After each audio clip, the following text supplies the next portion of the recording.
So ito mga kamagsaka, yung area natin. Yan, ito yung area natin mga kamagsaka.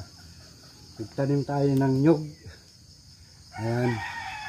Naniman natin ng nyug para sa may area natin magkaroon ng mga nyug. At saka maganda kasi pagka may tanim na nyug. Kaya nagtanim tayo mga kamagsaka ng nyug.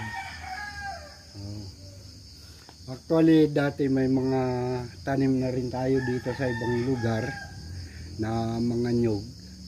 Dinagdagan lang natin mga kamagsaka. Yan. Kaya nagtanim tayo ng panay bago. At may nakuha tayo na pananim kasi. Ayan. Kaya itong area natin tinaniman natin ng nyug. So yung area na yun mga kamagsaka, may mga nyug na din yun. Dinagdagan lang natin. So ito muna, Joel Aguila Vlog.